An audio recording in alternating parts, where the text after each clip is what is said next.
Hello दोस्तों, स्वागत है आप सभी का आपके अपने परिवार एग्ज़ाम फिर तैयारी यूट्यूब चैनल में। दोस्तों, आशा करते हैं आप सभी मस्त ज़बरदस्त और शानदार होंगे और अपनी तैयारी को बेहतर तरीके से कवर कर रहे होंगे। आज की इस क्लास में हम बात करने वाले हैं मैथ की। जैसा कि आप सभी को मैंने पहले ही बताया था कि भाई अपन लोग जो तैयार करेंगे, अब वो तैयार करेंगे शॉर्ट नोट। और यदि मैथ, रीजनिंग और हिंदी हुआ हमारा, यदि इन सभी के अपने पास शॉर्ट नोट हैं दोस्तों, तो एग्ज़ाम में अपन को बहुत ज़्यादा फ़ायदा मिल जाता है। तो चलिए सबसे पहले हम लोग स्टार्ट करते हैं संख्या पद्धति यानी नंबर सिस्टम से। तो सबसे पहले लिखा है धन पूर्णांक। प्राकृतिक संख्याएं या प्राकृतिक संख्याएं धन पूर्णांक कहलाती हैं, जैसे 1 2 3 4 5 6 7 8 9 10 आदि।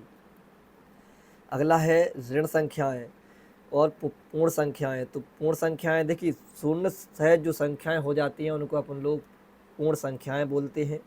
और जो प्राकृतिक संख्याएं उन्हें बोलते हैं जो सीधा सीधा गिनती होती है, 1 2 3 4। और पूर्ण संख्या में आपका जीरो और ऐड हो जाएगा। प्राकृतिक संख्याओं में जीरो नहीं आता है, ध्यान रखेंगे, यह कन्फ्यूजन वाला क्वेश्चन रहता है। प्राकृतिक संख्या और पूर्ण संख्या में यदि अंतर पूछा जाए तो केवल जीरो का अंतर रहेगा दोस्तों। ठीक है, तो जो प्राकृतिक संख्या है वो गिनती होगी सीधी सीधी 1 2 3 4 5 6 7 8 9 10। और पूर्ण संख्याओं की बात करें तो इसमें आपका जीरो और ऐड हो जाएगा, इसके बाद पूरी प्राकृतिक संख्याएं आ जाएंगी। अगली बात करें हम लोग ऋण संख्याएं, तो आपको पता है जो संख्याएं माइनस में आंसर हो वह हमारी ऋण संख्याएं हो जाएंगी। और यदि हम लोग बात करें पूर्णांक संख्याओं की, तो यह संख्याएं आपकी प्लस में भी होती हैं और माइनस में भी होती हैं दोस्तों। क्योंकि पूर्ण अंक देखिए, पूर्ण प्लस अंक, इसमें आपका प्लस भी रहेगा और माइनस भी रहेगा। उदाहरण आप लोग देख सकते हैं। अगला है सम संख्या। तो हम लोग सम संख्या उसे कहते हैं जो दो से विभाजित हो जाती है, उनको हम सम संख्याएँ कहते हैं। फिर है आपका विषम संख्या, जो दो से विभाजित नहीं होती है उनको हम लोग विषम संख्याएँ कहते हैं। ठीक है, अगला है टॉपिक आपका भाज्य संख्याएं। तो भाज्य संख्याएं देखिए, जो संख्याएं स्वयं तथा एक के अतिरिक्त अन्य किसी संख्या से विभाजित हो जाती हैं उन्हें भाज्य संख्याएं कहते हैं। जैसे 4 6 8 9। 4 आपकी 2 से कटती है, 6 आपकी 2 और 3 दोनों से कटती है, 8 आपकी 2 और 4 से कटती है और 9 आपकी 3 और 9 से भी कटती है। अभाज्य संख्या या फिर ऋण संख्या सबसे इम्पोर्टेंट क्वेश्चन, और एग्जाम में काफ़ी ज़्यादा क्वेश्चन यहाँ से पूछे भी जाते हैं। देखिए, अभाज्य संख्या या ऋण संख्या दोनों नाम एक ही हैं। जो संख्याएं स्वयं तथा एक के अतिरिक्त अन्य किसी भी संख्या से विभाजित नहीं होती हैं दोस्तों, उन्हें हम लोग अभाज्य संख्याएं कहते हैं। जैसे 2 3 5 7 11। यहाँ पर देखिए, सबसे पहले हम देखते हैं 2, ठीक, फिर 3 5 7 11। सबसे पहले हम इन्हीं को लेते हैं। तो ये मतलब एक ऐसी संख्याएं होती हैं दोस्तों जो केवल अपने आप और एक के अलावा और किसी से नहीं कटती हैं, इनको हम लोग अभाज्य संख्याएं बोलते हैं। तो 2 3 5 7 11 13 17 19 23 29 31 37 41 43 47 53 59 61 67 71 73 79 83 89 97। यदि कुल संख्याओं की बात करें तो संख्याएं हो जाती हैं हमारी 25। और यहाँ पर एक मोबाइल नंबर भी लिखा होता है 44 22 32 23 21। इसका मतलब ये है कि जो 0 से लेकर 10 तक दोस्तों 4 संख्याएं होती हैं हमारी। अगला जो 4 लिखा हुआ है यहाँ पर है 10 से लेकर 20 तक 4 संख्याएं होती हैं। ठीक है, इसके बाद जो आगे के 2 लिखे हुए हैं दोस्तों, इसका मतलब है कि 20 से लेकर 30 तक 2 संख्याएं होती हैं जिनका नाम है 23 और 29। फिर 30 से लेकर 40 तक भी 2 संख्याएं होती हैं जिनका नाम है 41 और 30 से 40 तक तो 31 और 37। इसके बाद 40 से 50 तक होती हैं 3 संख्याएं, तो 41 43 47। और 50 से लेकर 60 तक होती हैं 2 संख्याएं, 53 59। और 60 से लेकर 70 तक होती हैं 2 संख्याएं, 61 67। 70 से लेकर 80 तक होती हैं केवल 3 संख्याएं, तो 71 73 और 89। और 80 से लेकर 90 तक होती हैं 2 संख्याएं, तो 83 89। और 90 से लेकर 100 तक होती हैं केवल 1 संख्या, तो हो जाएगी आपकी केवल 97।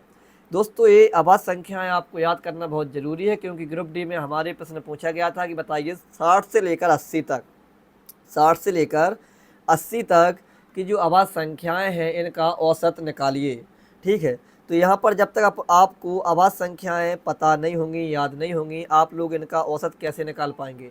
माना कि आपको औसत बराबर अंकों का योग बटे अंकों की संख्या याद है, लेकिन संख्याएं भी तो आपको पता होनी चाहिए दोस्तों। चलिए इसके बाद आगे जो यहाँ पर आपको याद करने को मिलेगा वो ये है। अगला है सह अभाज्य संख्याएं। सह अभाज्य संख्याएं वो होंगी, देखिए संख्याओं का वह युग्म जिनमें एक के अतिरिक्त कोई अन्य उभयनिष्ठ गुणनखंड ना हो। इसमें आपको अभाज्य से ही मतलब नहीं होता है, फिर आप सोचो कि यहाँ पर केवल अभाज्य संख्याओं से ही मतलब है। इन्होंने बता दिया कि वह युग्म जिनमें एक के अतिरिक्त कोई अन्य उभयनिष्ठ गुणनखंड ना हो, मतलब कॉमन फैक्टर नहीं आने चाहिए। जैसे 2 और 5 एक ही, मतलब एक के अतिरिक्त यहाँ पर और कोई उभयनिष्ठ गुणनखंड नहीं है। 3 और 7 में देख लीजिए, 5 और 7 में देख लीजिए, 8 और 11 में। यहाँ पर ये 8 देखिए सम संख्या है और 11 विषम है, लेकिन यहाँ पर क्या दिया गया है, सह अभाज्य संख्या है। समझ रहे, ये अपन को निकालना है। तो मतलब साफ है जिनमें केवल कॉमन फैक्टर जो है वो एक ही हो, एक के अलावा आपको और कोई कॉमन फैक्टर ना मिले दोस्तों, ठीक है, उसको हम बोलेंगे सह अभाज्य संख्याएं।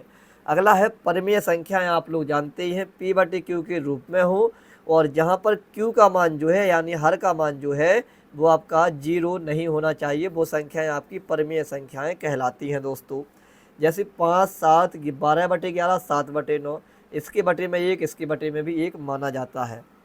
अगला है अपरिमेय संख्याएं। तो सीधी सीधी बात है, जिन्हें P/Q के रूप में ना लिखा जाए उन्हें हम लोग अपरिमेय संख्याएं कहेंगे दोस्तों, ठीक। जैसे कि यहाँ पर पाई हुआ √2, √3, -√2, -√3। इसके बाद है वास्तविक संख्याएं।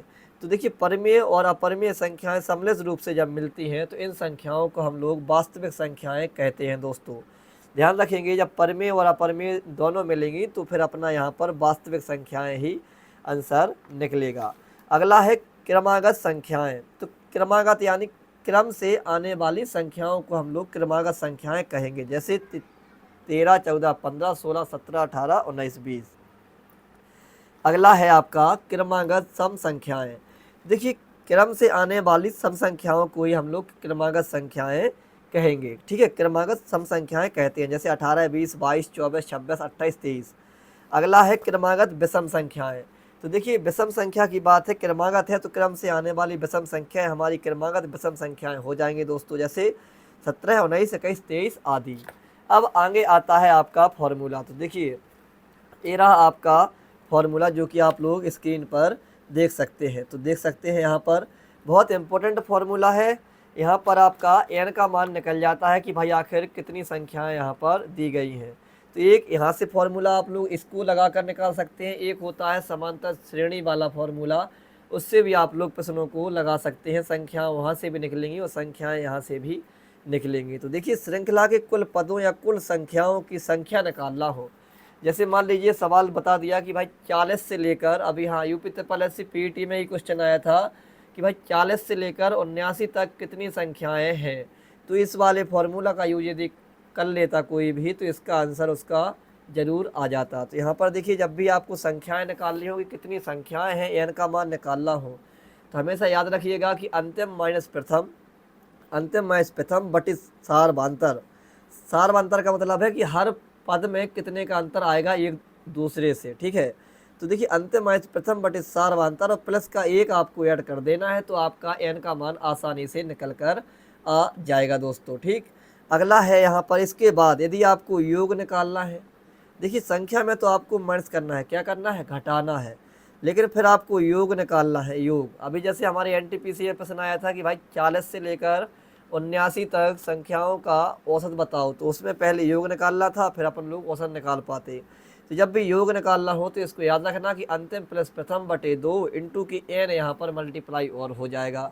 तो यहाँ पर अंतिम माइनस प्रथम बटे सारवांतर प्लस 1 और अंतिम प्लस प्रथम बटे 2 इंटू के n, यहाँ पर प्लस 1 है, यहाँ पर इंटू के n है। जब आप लोग दो चार बार इन प्रश्नों को कवर कर लेंगे तो आसानी से सभी प्रश्न आपको याद हो जाएंगे दोस्तों। अगला है 1 से लेकर n तक धन पूर्णांकों के वर्गों का योग। तो यह होता है n प्लस 1 2n प्लस 1 बटे 6, ठीक है, ध्यान रखेंगे। धन पूर्णांकों के वर्गों का योग हो जाएगा 1 से लेकर n तक के धन पूर्णांकों के वर्गों का योग। अगला है 1 से n तक के धन पूर्णांकों के घनों का योग। जैसे सवाल ऐसा मिलेगा 1 स्क्वायर, 2 स्क्वायर, 3 स्क्वायर, 4 स्क्वायर। अगला है क्यूब वाला, घनों का योग होता है तो n प्लस के 1 बटे 2 का होल स्क्वायर, ठीक है, ये वाला याद कर लेना। अगला है 1 से लेकर n तक की सभी सम एवं विषम संख्याओं के वर्गों का योगफल।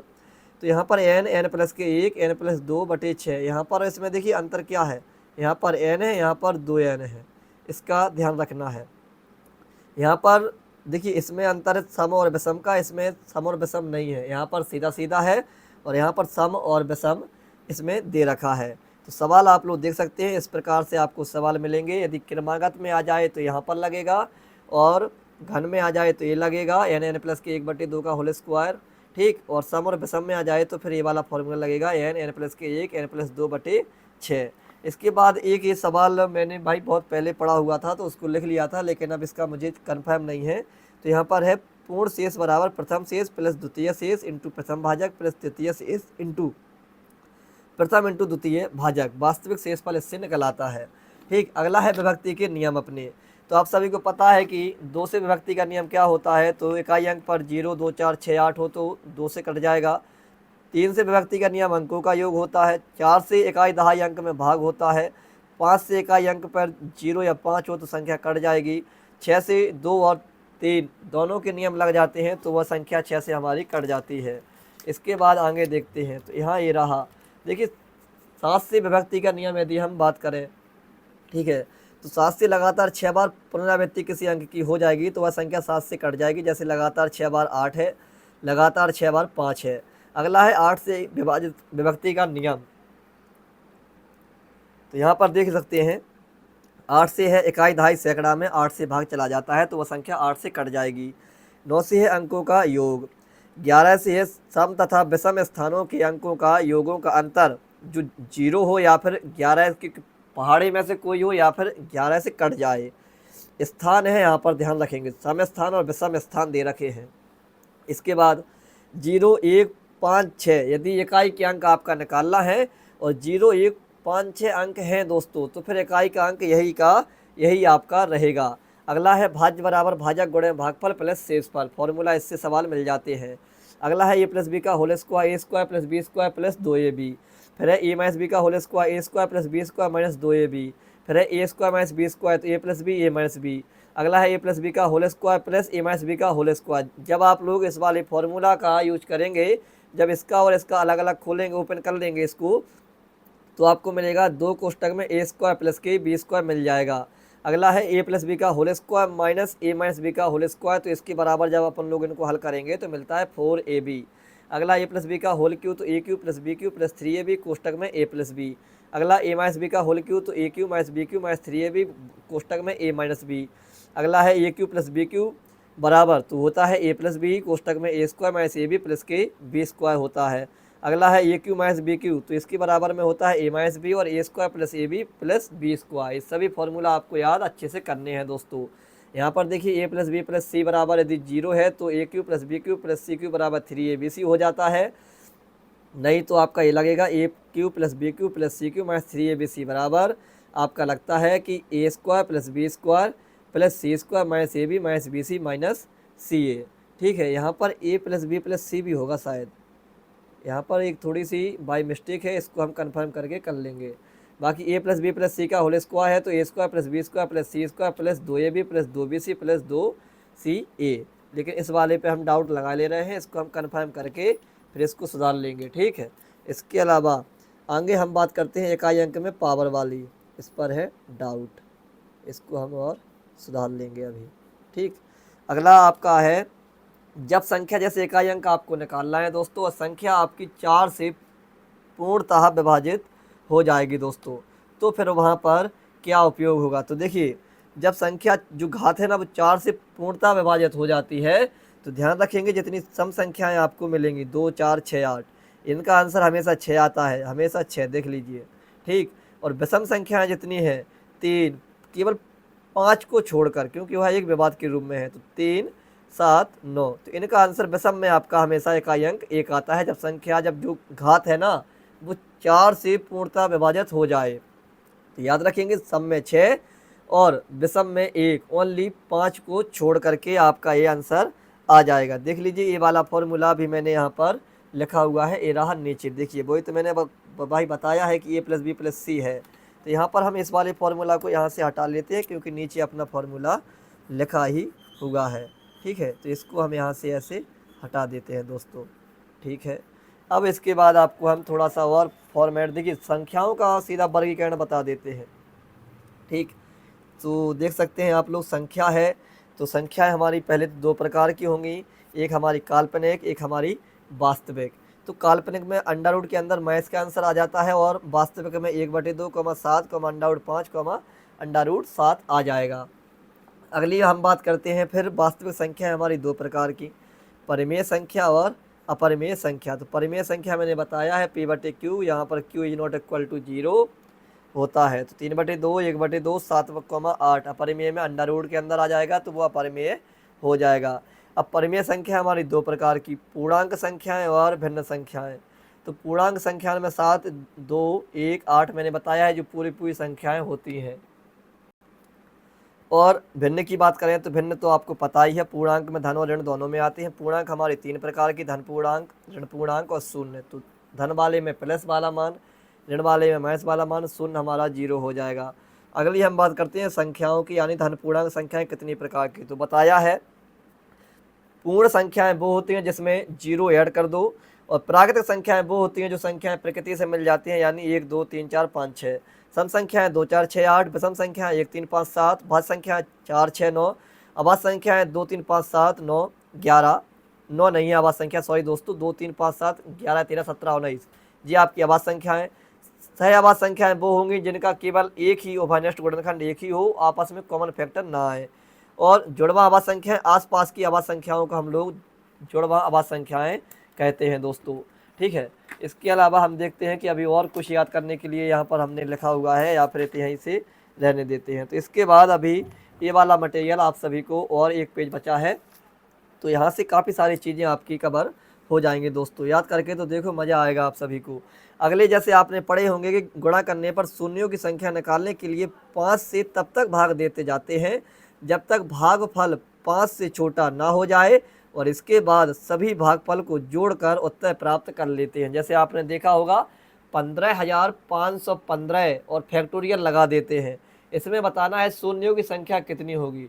तो भाई गुणा कब तक करते रहें, कब तक चेक करेंगे अपन लोग। तो ऐसे प्रश्नों के लिए ये भाषा अपनी आपकी बिल्कुल सुइटेबल रहेगी। अगला है, जब भी अंश में माइनस आए तो ऐसे सवालों में अंश और हर में अंतर चेक करके फिर आपका आंसर आता है। जैसे आपने देखी होगी एक रिमाइंडर थ्योरम होती है, शेषफल प्रमेय। तो वहाँ पर जैसे आंसर 7/11 आता है तो उसका आंसर 7 हो जाता है, लेकिन आंसर अगर वहीं -7/11 आता है दोस्तों तो उसका आंसर 4 होगा। फिर क्या होगा, 4। इसके बाद 4 पे गुणनखंड कहीं से मैंने लिख लिया होगा, तो इसका होता है योग a+b।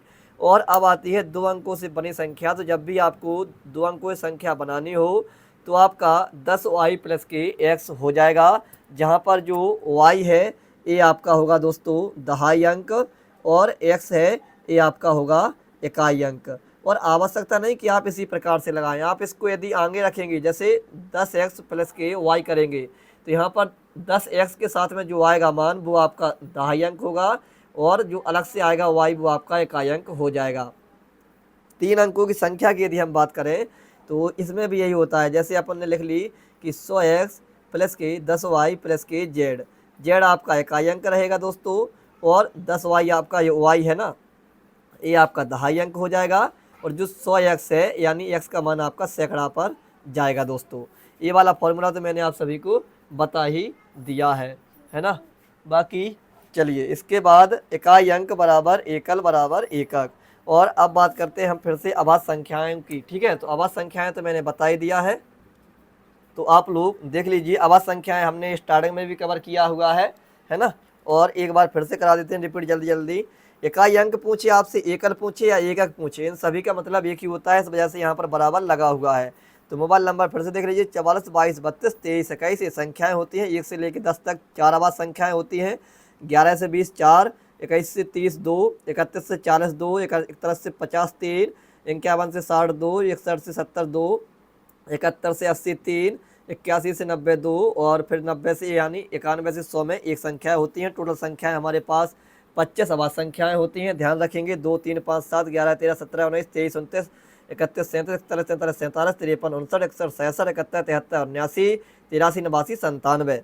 अब बात करते हैं प्रथम n प्राकृतिक संख्याओं का योग। यदि आपसे पूछा जाए, प्रथम लगा होना चाहिए और संख्याएं होनी चाहिए प्रथम n में। तो आपका n प्राकृतिक संख्याओं का योग पूछे तो n n प्लस के 1/2 आपका आंसर हो जाएगा दोस्तों। अगला है प्रथम n सम संख्याओं का योगफल, तो n n प्लस के 1 यानी यहाँ से बटे के 2 आपको हटा देना है।